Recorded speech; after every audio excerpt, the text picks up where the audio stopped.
not offered up as an offering or a burnt sacrifice for for Silicon Valley to exploit all your IP and you to never get paid.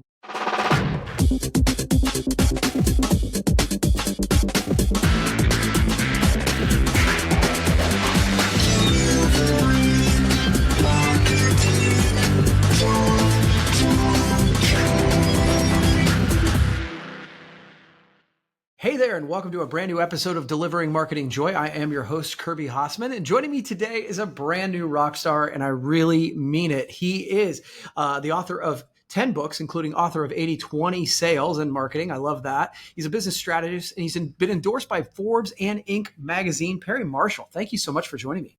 Good to be here. Honored to be on your show and talk to you about your guitar. That's right. I do have the guitar in the background. I'm sure we'll make some beautiful music together. So I want to dive right in. You have talked about AI, as everybody is, right? It's the topic of, and it should be. It's such a game changer for many of us. And you mentioned that there's an AI goldmine that consultants and experts are completely overlooking. I am totally excited to hear about this. So can you let us in on that? So let me tell you a story about one of my clients. Their name is solarquotes.com.au. They do lead generation and connect solar panel installers with consumers in Australia. And they maybe almost 2 years ago started taking all of their documentation and all of their customer support materials and procedures and building an AI engine. And so they got it to where when a customer support ticket comes in, it goes to the bot answers the question, the answer goes to a person before it goes to the consumer, and the person either checks it, it's a thumbs up, thumbs down, goes out to the person, goes into the reject pile, and then they go to the reject pile and fix the problems in the data set and rinse, repeat. So what this did was it reduced the cost and the time required by customer service by about 30%. It made the customer service job more interesting and less repetitive because the repetitive stuff is just getting handled by the bot. And that all sounds nice, and there's nothing profound or exotic about what I said so far. But here's the part that people kind of miss. They now have the best Q&A bot for solar power in Australia, which is not quite the same as solar power in some other country. There's issues around that. They have the best solar power chatbot in the world. And the answers are considerably better than ChatGPT or Google or whatever, because all of those average out a whole bunch of not very accurate and not curated information from all over the internet. And they don't know the difference between a good answer and a bad answer. And Solar Quotes does. And so every time something makes the data set better, reject pile, rinse, repeat, fix, they just got incrementally better than everybody else. They increased their ability to attract more clients, and they increased their network effect, which is what Silicon Valley runs on. And I've known the owner of this company since before he founded it. His name is Finn Peacock. He just sold that company for 8 figures a few weeks ago. Wow. And the private equity firm said that customer service bot was a really nice cherry on the sundae. They were amazed at how few employees it took to run the company, how well run the company was. He got the amount of money he was asking for it. So what does this have to do with consultants? It has everything to do with consultants. If you are a consultant that has a body of work, if you have a very particular point of view of how a problem should be solved. And honestly, this is not true of every consultant. There are a lot of consultants that they're just another guy dispensing advice, and they're not really doing anything unique. And if that's you, I can't help you. I know, Kirby, you've got a couple questions you're going to ask me in a little bit about that sort of thing, but like you have to have a unique take on the world, just like the solar power company does. If you do, there's a lot of consultants that have been doing what they've been doing for 10 or 20 or 30 years. They've got all kinds of interesting case studies. Their email box has all kinds of interesting things in it. They've written books, they've done reports, whatever. That body of work can be put into a private AI and not given to Google, not given to ChatGPT, not offered up as an offering or a burnt sacrifice for Silicon Valley to exploit all your IP and you to never get paid, which we all understand is the threat with AI, Right. because AI is driving the value of answering a question to zero. Right. So this is really important. So we've partnered with a company, and it's called IPVault.ai, and I have my entire body of work running on an engine that is not owned by Google or ChatGPT or any of those guys. And I've got 20 years of stuff. And so, like, for example, when I answer questions in our members forum, sometimes somebody will ask me a question. I'm like, I have answered that question 500 times. I'll just paste it into my bot and I'll get a great answer and I'll give them the answer and I might tweak it a little bit. It's just like the thing. And so you can use this a lot of different ways. You can train coaches on it. You could make it directly available to your customers. Right. There's all kinds of things you should do with it, but that, when it works well, that is a moat around your business. Again, think about if they asked me or my bot that question, and if they asked Google or ChatGPT that question, what's the difference in the answer that it would get? Well, the difference is your USP. Yeah. Well, that leads really nicely into that next question, because I hear about USP all the time, but the unique selling proposition, of course, but most of them don't sound that unique, right? Like, No, they so don't. No. yeah. So how do you create one that actually converts? So I have a formula for this.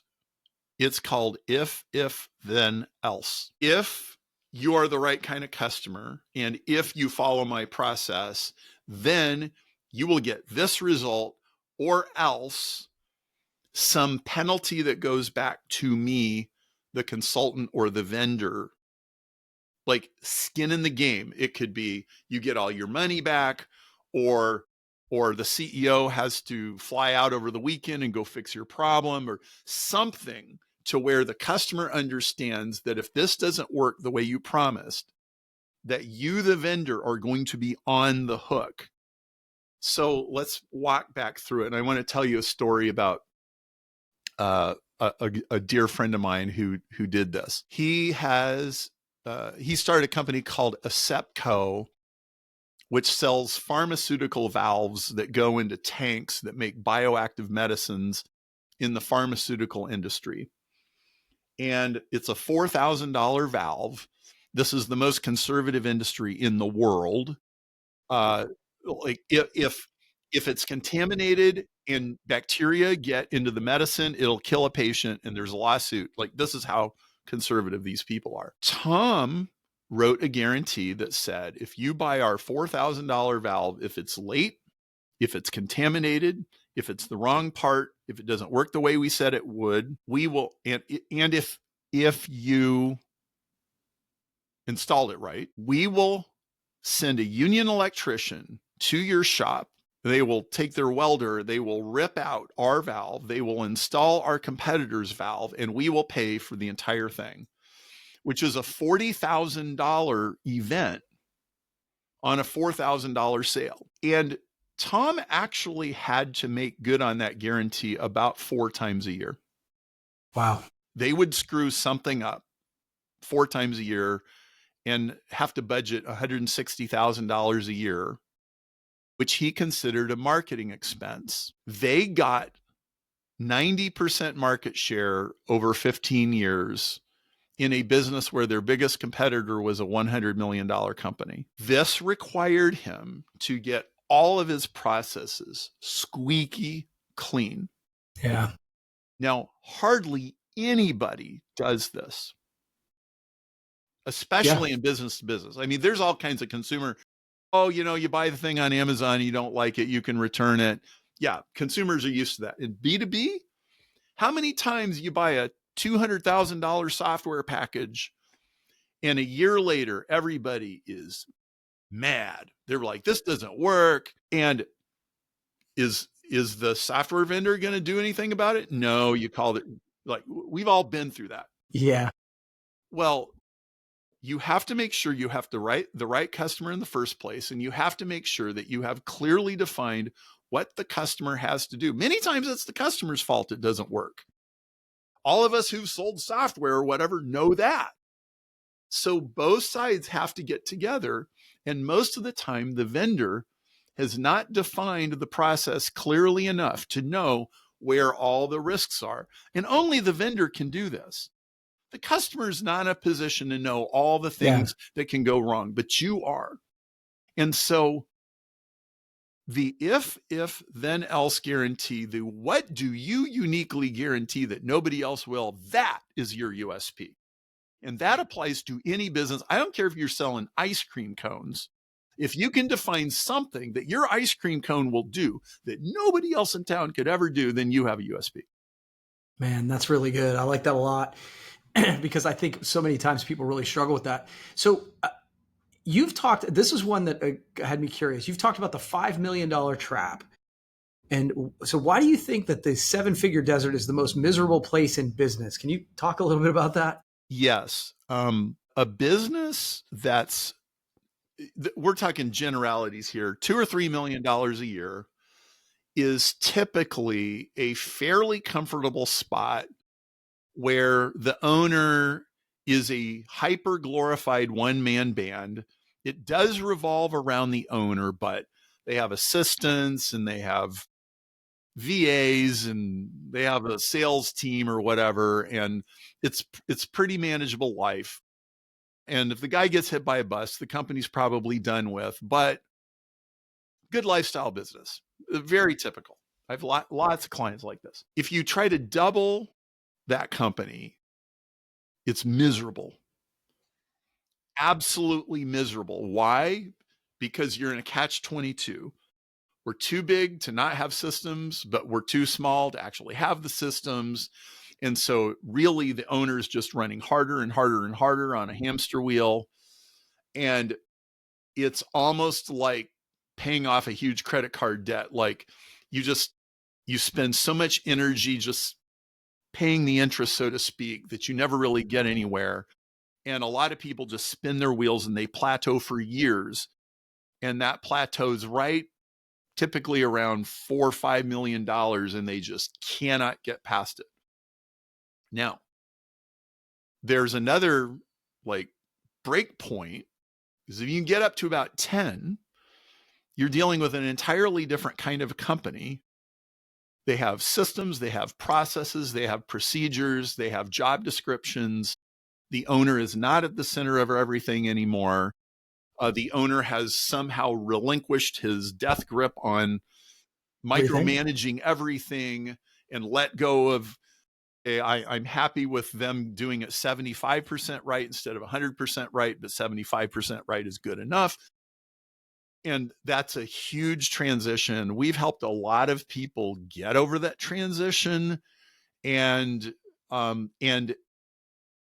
you have to decide to either do it or not. And you have to understand it's a complete culture shift. It is not doing just a little bit more, a little bit better, a little bit more scaled up. It's a completely different animal. Wow, that's really, really interesting. Perry, this has been amazing. So where can people find more information about you and what you do? Go to perrymarshall.com/podcast. And you can get my book, 80/20 Sales and Marketing, or you can get a consultation with Josh Long, who is he is literally my right-hand guy of getting companies from $1 to $10 million. We've taught a program together for 7 years that bridges the 7-figure desert. And a lot of people who've been in that program have sold their companies. Like the solar power company was one of them. About every 3 months, one of my clients sells their company for 8 figures. And it's doable. There is light at the end of the tunnel, and it requires a different way of thinking. I love it. And I will say, just on your behalf, Perry, it was so interesting to read reviews about the 80/20 book and your website. I mean, you have some endorsements for some heavy hitters, and I really appreciate you taking the time. I'd highly recommend anybody listening to go check it out. So, Perry, thank you so much for doing this. We'll have to do it again sometime, okay? Thank you, Kirby. Great to talk to you. Great to talk to you. That's going to wrap up this edition of Delivering Marketing Joy. We'll see you next time. Marketing.